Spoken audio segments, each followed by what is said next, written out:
So the Happier Holidays cookbook finally went live on Amazon, and now we're working our way through all the recipes that are in the book, including a classic green bean casserole, except this one is made entirely from scratch. So there's no cans, there's no processed, there's no strange anything in this casserole. And we're starting out with our onions and mushrooms.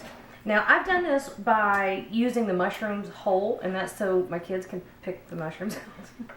But if you want to more closely replicate, the recipe that came out in the 50s that uses the canned soup, go ahead and dice up your mushrooms nice and tiny. And then I've just got about a half a cup of onion. And these guys are going to come over here into a medium skillet with a couple tablespoons of melted butter. And this step is super easy. I've got a nice handful of fresh thyme, because thyme and mushrooms together are just, it's heavenly. And then I have 3 or 4 cloves of minced garlic, tablespoon and a half of salt, tablespoon of black pepper. Now, that's all I did there. We're going to let this saute for about 6 or 7 minutes. I swear the heat's on. I don't know why it's not. I don't have a sizzle yet. We're going to let that go for 6 or 7 minutes. And when we come back, we're going to combine the green beans and we're going to make our sauce. And this stuff is going to be heavenly. Trust me. Stick around. Okay. So we've given our mushrooms and onions and fresh thyme a few minutes. And see, this is what you're looking for. The mushrooms released all their liquid and then they started taking it right back up. That's perfect. I tasted those a minute ago and they taste really, really good. All right, a cup of chicken broth. Homemade, of course, is best if you've got it. I can't believe it, but for once in my life, I don't have any fresh chicken broth. I don't have the homemade stuff, so I got the package. Ricky just sniffed right into the microphone. All right, we're going to keep our heat medium to medium high. We're going to use that chicken broth. Just go over the pan with the wooden spoon. Make sure you've got all the bits up off the bottom of the pan, because that's what is going to make your sauce taste so good, right? A couple things that the last couple steps: sour cream, and that was it's a half a cup of sour cream. It was a 1/3 cup measure, so I mounded it up. But this part you don't have to be that exact. And then just a 1/4 cup of heavy cream. We're gonna whisk all this together. We are gonna whisk it together, I promise. Now, I did a couple videos a couple weeks ago about how to trim fresh beans, how to snap beans and string them.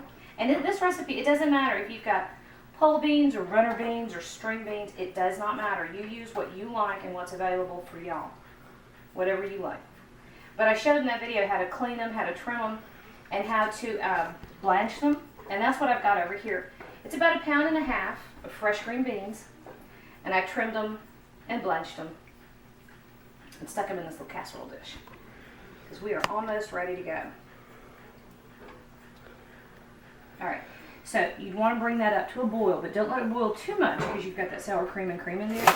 You don't want it to curdle and break. I don't know why I put my spoon over there. And then this is all you do, right over the top.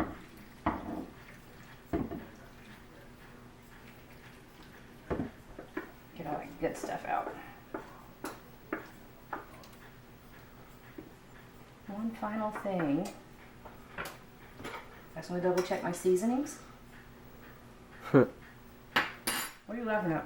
That was just an excuse. It was just an excuse to love mushrooms. Oh man, I love mushrooms. Oh, any way I can get them. And if you want to, you can use, I just use plain old button mushrooms. It seems like the grocery stores have been running button mushrooms on sale in my area for almost a month now. But if you want to use creminis, which are those little baby portobello mushrooms, that sometimes marketed as a baby bella, that's fine. Those are delicious too. All right, 350 degrees, and this is going to go in for about 15 to 20 minutes, and then we'll top it with the fried onions. I did a video on that just a minute ago. And we'll come back, and I'll show you what it looks like when we put the whole thing together. Yay. I'm filming. So our green bean casserole, a 350 degree oven, gave it about 20 minutes. Sprinkled our fried onions over the top, gave it another 5 minutes. And that's all there is to it. It's ready to go. And I have to say, checked on it a couple times. I eased myself out a little bit of the sauce because it's so incredibly good. And Ricky's mad at me because I used all of the onions on top of the casserole. He would literally eat an entire batch of just the onions. Which I might too, you know. We might have to do that. How about we hook ourselves up with some fried onions later? But that's all there is to it. So if I've helped you out at all, do me a favor and give me a thumbs up and hit the subscribe button. You can find me on Pinterest, you can find me on Twitter and Facebook. And go on over and check out the Patreon page if you get a minute. Oh, and my brand new cookbook, Happier Holidays, is now live in Amazon. You can go download that. That'd be awesome. Alrighty. Homemade, from scratch, green bean casserole. And it's so, so good. Yum.